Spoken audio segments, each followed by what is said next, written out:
Hey YouTube, instead of coming at you with like the 13th Color Cup team when it is also on next week, I really like this article by JRE47 who posts a ton on the Sylph Road subreddit.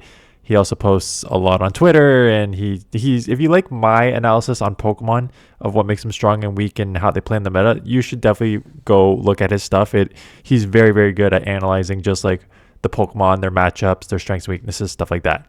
So he put out this article on Reddit, looking at after Rookity released yesterday, which is Corviknight, which is going to like be an extremely strong Pokemon in GBL, but it is behind eggs and lures, an electric lure. Electric lure module. So he put out this article looking at the history of wild releases, and this is something that I've been talking about a lot on this channel, kind of during the rant parts of my video of just like, at this point, I GBL when the game isn't bugged out, and the actual playing is not really for me anymore. I am the most casual player at this point. I open up the game, I spin a stop, I catch Pokemon, and I close the game. And why is that? And what happened was the repetitiveness. If you watch my event coverage videos, I'm like, this is not new. This is not new. This is not new. And then everything new is egg and raid locked. And I'm just like, and the tickets that are keeping increased. So that was just how I felt. Now we got some evidence to back this up. So what I'm going to do is go through this evidence here.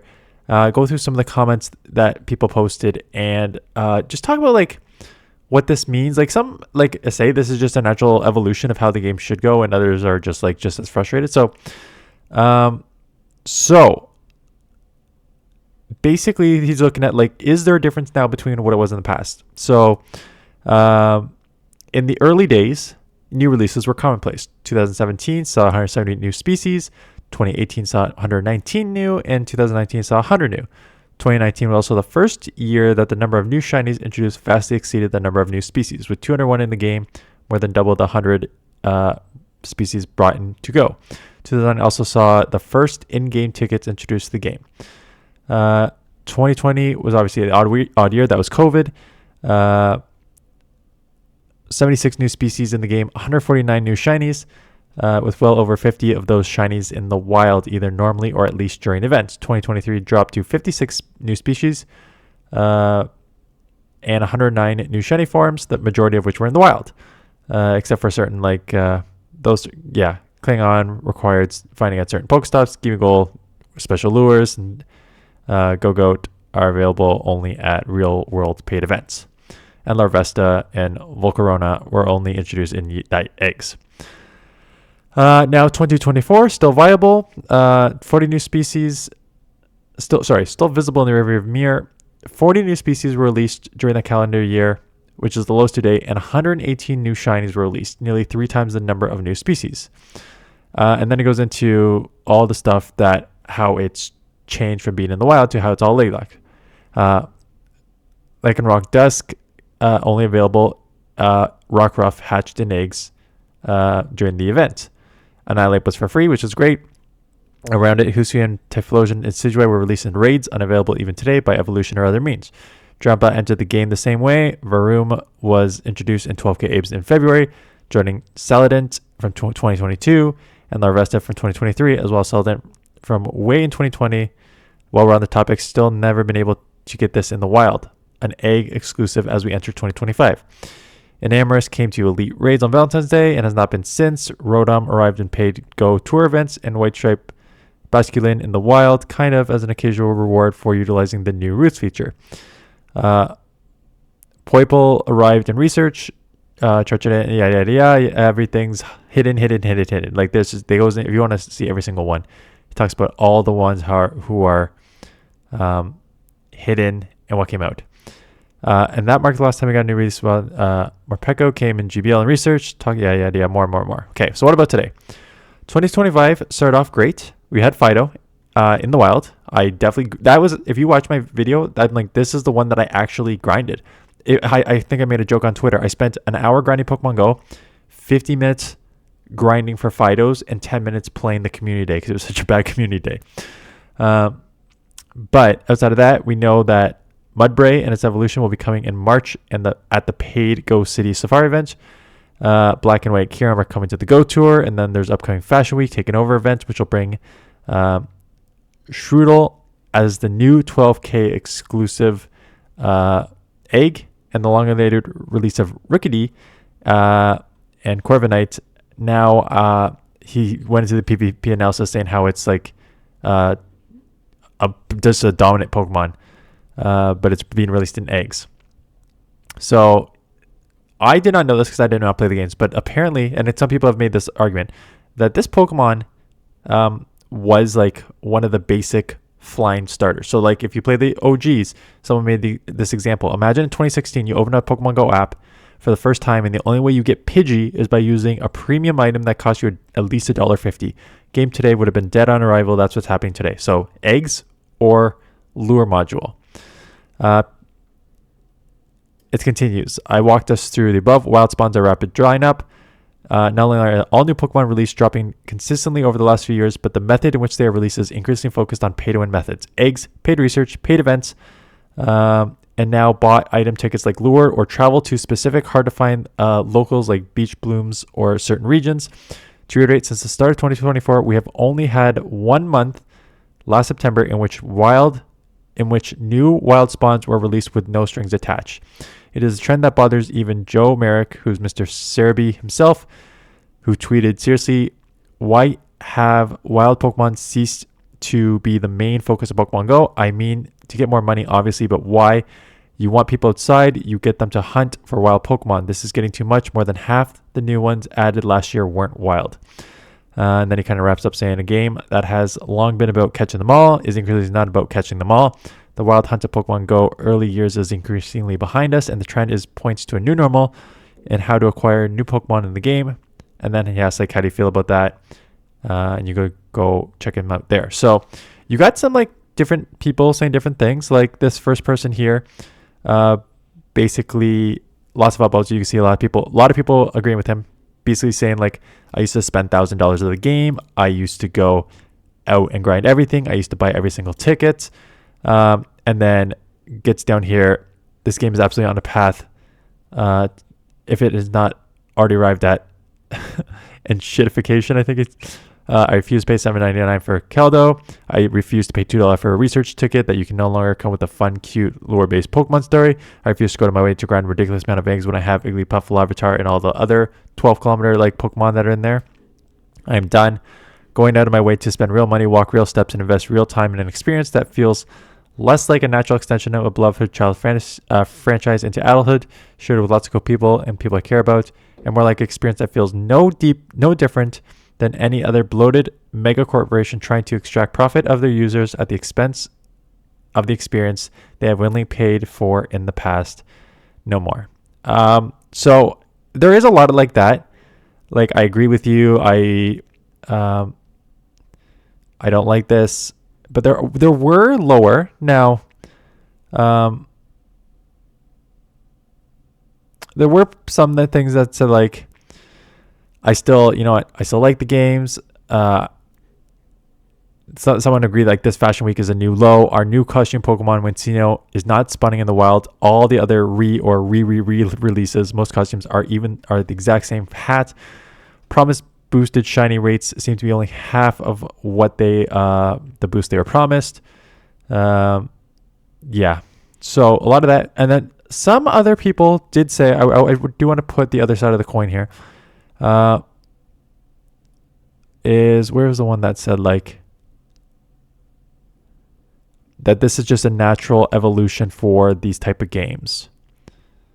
Well, I think there's two arguments that people made correctly. One, doesn't matter. People will buy tickets for the next tour in March and global tickets in July, and Niantic has no reason to make anything free anymore. People are addicted to Pokemon and won't give up their pixels. And then people kind of argue, like, yeah, but I did 11K raids last year. That's insane. And someone said that it wasn't, I think it even downvoted, but Yeah, sorry. This is the natural consequence of the number. Yeah, so this is the natural consequence of the number of Pokemon that can be released have been steadily shrinking. That means fewer new releases per season. Evolution of monetization schemes. Like in most other live server games, the monetization schemes evolve, expand, and change.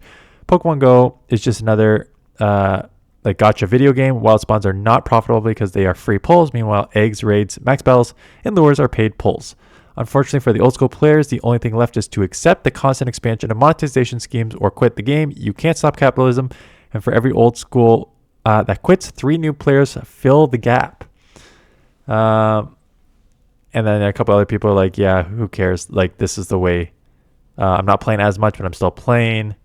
Yeah, definitely not ideal, but it's a somewhat natural evolution of the game because you can only add so many. So my thoughts on this are a few things from as a 2018 player, as a 2018 free-to-play player. So obviously, as a free-to-play player, you're gonna be like, of course, you're gonna have an option that your opinion that this is not the way to go. I think my biggest, you know what? I always hated the pay-to-play. It's not even a pay-to-play because you can play without paying, right? But it is a pay-to-win. It is if you want to catch them all, if you want to get all these shinies, if you want to get all the Pokemon in the game, this is not a game that allows you to just play and do that. You need to spend real money on this game. Now, I should do like a whole. I'm sure other people have done it. I know. Actually, you know what? With CoffeeZilla, for those of you who do not know CoffeeZilla, he does like big in-depth analysis into kind of like scammers. And one thing that he just did recently was like basically a gambling, like skins for it's a game where there's a gambling section to try and get skins. And they're like hooking kids at the age of like 13 to gambling. And this is like maybe not as blatant as that, but it's pretty damn close. You have people who want to get certain Pokemon that are hiding behind eggs or raids. You want people who want shiny Pokemon that are hidden behind raids or eggs. You have people that want to get all the Pokemon, which you need to travel to like different regions of the world or go to these Go Fest safari zones all across the world here. And so like Niantic is grasping on the emotions of players and their sort of like addictiveness for their profit at the cost of people's financial and mental health, essentially. And like people may be like, that's way too over dramatic, but it's not, because I'm a 37-year-old who can like disassociate from this game. Like this game does not bother me. I've always been a free-to-play player. It's a game. I can step away from this. I don't want to. Like I've been here for 6+ years now. If you say tomorrow your account's going to be deleted, I would be upset. Not just because I have a Pokemon Go GBL channel, but like, it's been something that I've been grinding for like 6 years.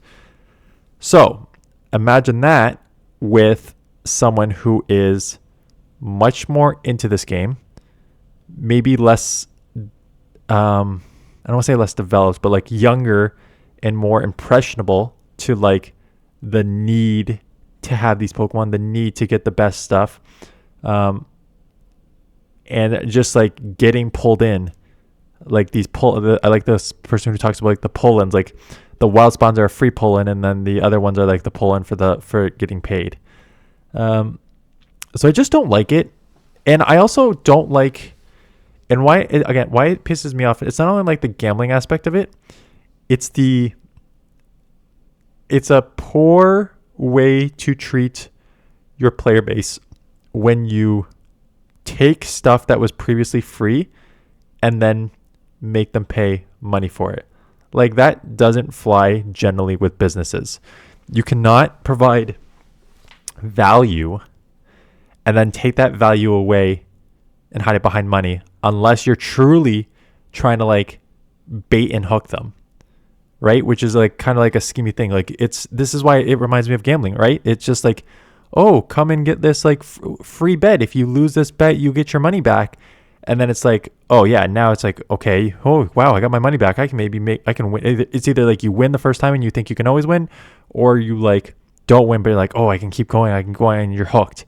And it seems like that. It's like they've baited people into playing the game a certain way, building up your accounts over the years, building up your friendships over the years and community, and now they're just like taking it away and replacing it with more hidden, more raid locked, more egg locked, more higher cost community tickets, higher cost tickets and everything.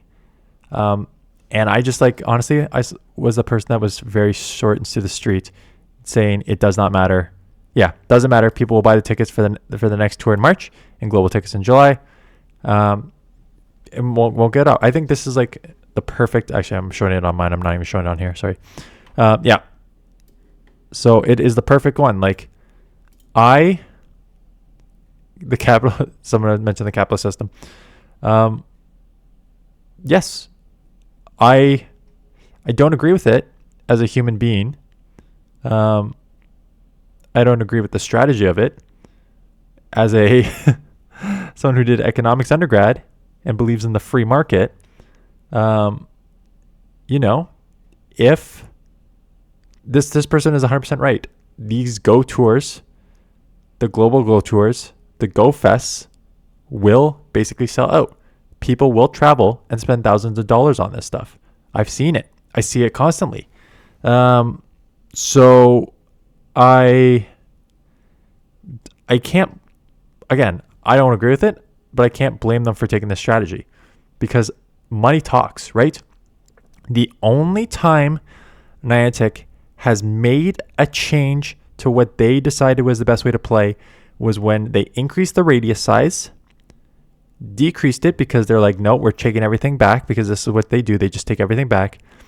And then every single content creator and freaking whale who spends money on this game says, nope, you expand this radius or we are not paying again. And it was global. Every top content creator, except for like a couple like Mystic and Trainer Club, but like basically Zoe and Poke Daxi and all down the row and all like the big names on Twitter and stuff are like, I am not paying another dime to this game unless you increase the radius. And that is the one time that collectively people came together and actually made a change.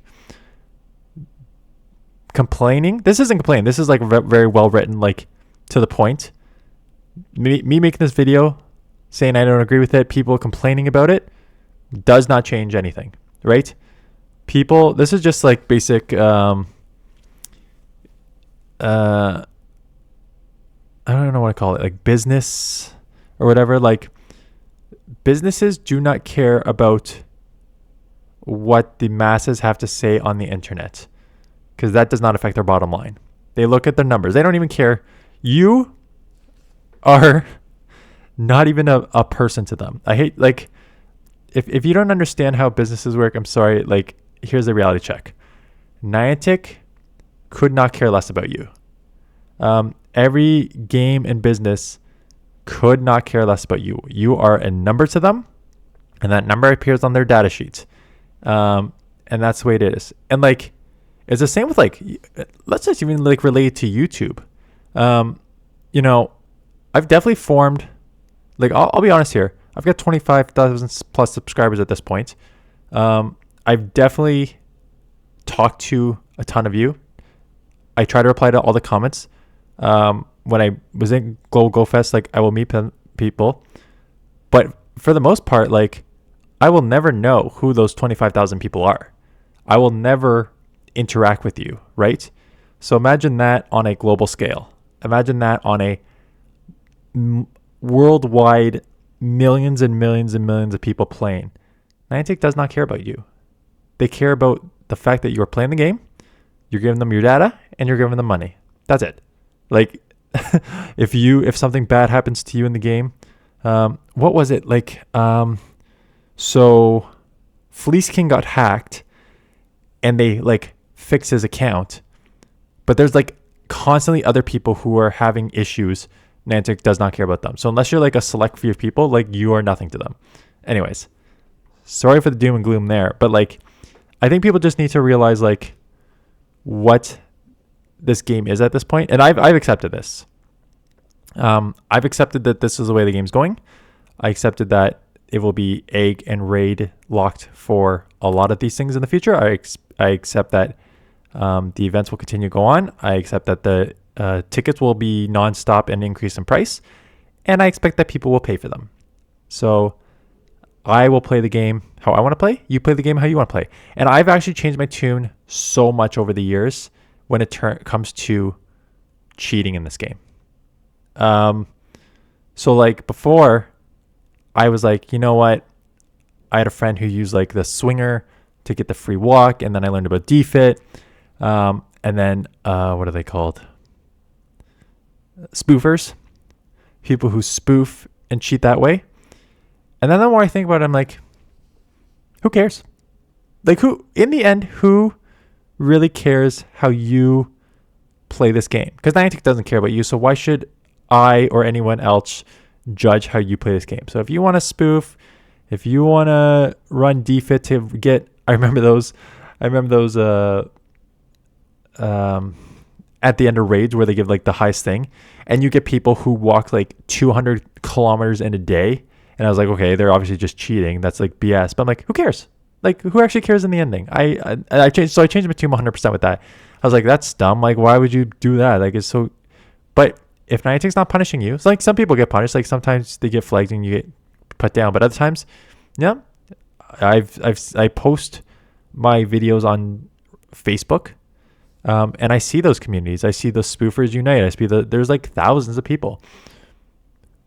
Good on you. Like if you're not getting punished, and you're not hurting anyone else, that's what it always comes down to. This is also like I'll on this video after this, but this is also like a policy. This is my policy mind coming through. Like when you're introducing policy, you need to introduce policy that, can benefit the most people without hurting others. And if you're like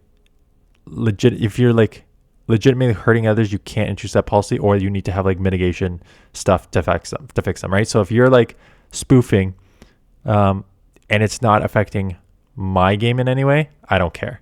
Like the only way I can see it affecting games is if like you spoofed your way to elite Pokemon that you use for like play Pokemon championships against something else. Like maybe that is like one area where it could like affect other people. But for the most part, like if you want to spoof a shiny or spoof a raid somewhere else, like no harm to me, right? So you do you. That's basically the way I am. So I'll continue to play the game that way I want to play it, which is basically, like I said, in the last week, I basically opened the game, catch a Pokemon, spin a stop, do some GBL battles, and close the game. And I'm happy with that. I don't feel the FOMO that I once did. And I mentioned this before. The greatest thing I did was stop playing the GBL every single day. For those of you who do not know, I would not be surprised if I was like the top 5 players in the world with most GBL battles, because I played every single battle, every single day since season 1 through season 17, 18 maybe. Every single day. If there was 5 sets a day, I played 5 sets. If there was 20 sets a day on those days, I played 20 sets. I definitely had the most GBL battles like in the world at one point. And then one day I'm like, what's her name? Mary Kondo, whatever her name was. This does not give me joy anymore. So I stopped it. And that like FOMO just being released from me for the GBL was huge. And I think it'd be the same for other people. But again, a lot of other people, as this person said, like people will buy the tickets.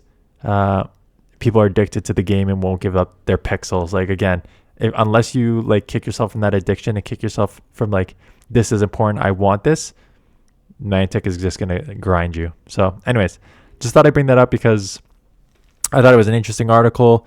Someone posted it on my Discord, and then plus Color Cup is running its course and we still have another week of it coming up.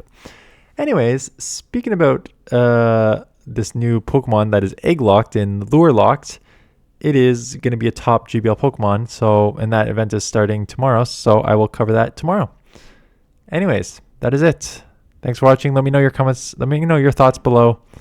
And that is it. So I'll see you guys in the next one.